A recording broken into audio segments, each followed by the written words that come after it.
प्रधानमंत्री नरेंद्र मोदी 2 दिवसीय बांग्लादेश के दौरे पर हैं। कोरोना काल शुरू होने के बाद से यह उनकी पहली विदेश यात्रा है। बांग्लादेश के विदेश मंत्री अब्दुल मोमिन से मुलाकात के बाद प्रधानमंत्री मोदी ने बांग्लादेश की प्रधानमंत्री शेख हसीना के साथ राष्ट्रीय दिवस कार्यक्रम में हिस्सा लेने के लिए ढाका के नेशनल परेड ग्राउंड में पहुंचे। यहां उन्होंने कहा कि बांग्लादेश की आज़ादी के लिए उन्होंने भी गिरफ्तारी दी थी।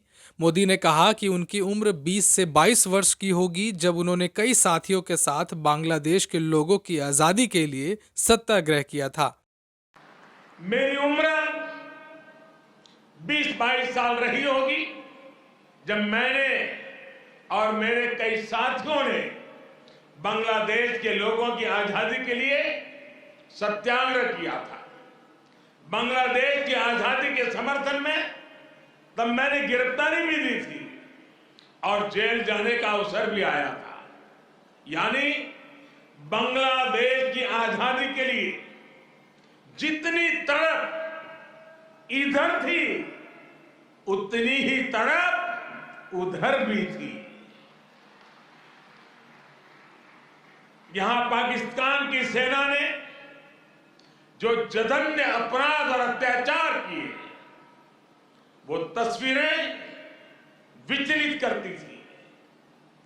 कई दिन तक सोने नहीं देती थी। इस दौरान प्रधानमंत्री मोदी ने बांग्लादेश के राष्ट्रपिता शेख मुजीबुर रहमान की छोटी बेटी शेख रेहाना को गांधी शांति पुरस्कार प्रदान किया।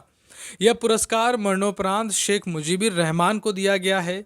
पीएम मोदी ने कहा कि ये एक सुखद संयोग है कि बांग्लादेश के आज़ादी के 50 वर्ष और भारत की आज़ादी के 75 वर्ष का पड़ाव एक ही साथ आया है।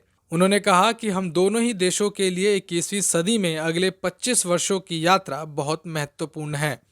ये एक सुखद संयोग है कि बांग्लादेश के आज़ादी के 50 वर्ष और भारत की आजादी के 75 वर्ष का पड़ाव एक साथ ही आया है।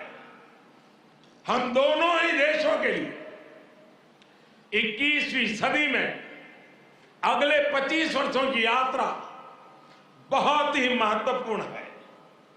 हमारी विरासत भी साझी है, हमारा विकास भी साझा है, हमारे लक्ष्य भी साझे हैं, हमारी चुनौतियां भी साझी है।